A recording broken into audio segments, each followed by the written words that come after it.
Charles Darwin was an English naturalist who developed the theory of evolution based on natural selection. His views and those of social Darwinism remain controversial. The following is Charles Darwin's quote about humans and evolution. "As for the future life, everyone must judge for himself between the conflicting and unclear possibilities. Right now, it's just trash thinking about the origin of life. One might also think about the origin of matter.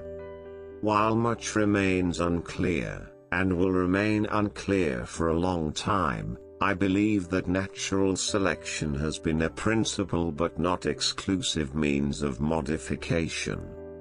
Simply coincidence alone could never explain such great and ordinary differences as those between varieties of the same species. I have already mentioned this principle, by which every slight variation, if useful, is preserved, under the term natural selection. There is sublimity in this outlook on life, with its several powers, which the Creator originally breathed into several forms or into one. I cannot pretend to highlight such an elusive problem. The mystery of the beginning of all things is unsolved for us, and I must be content to remain an agnostic. Nothing is more hopeless than trying to explain the similarity of these patterns to members of the same class, by utility or by the doctrine of ultimate causation.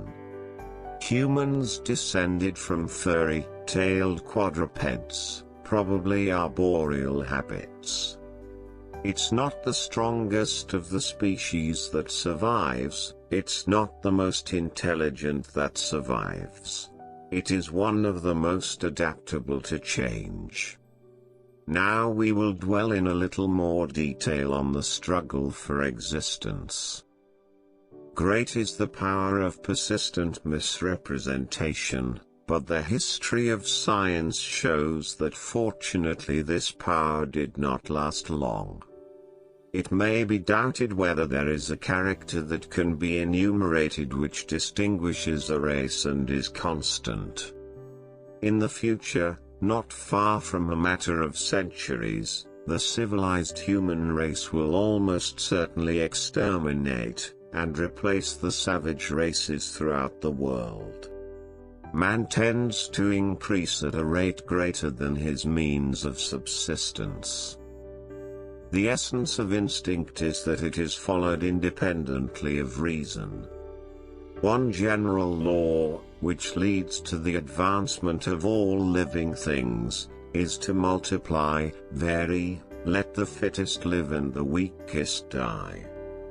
A man who dares to waste an hour has not found the value of life. A republic cannot succeed until it contains a certain group of people inspired by the principles of justice and honor. A scientific man should have no desire, no compassion, only a heart of stone. The highest stage in our moral culture that we can reach is when we realize that we must control our thoughts. It seems to me absurd to doubt that a person may be both an ardent theist and an evolutionist. I have never been an atheist in the sense of denying the existence of God. A man's friendship is one of the best measures of what is shown.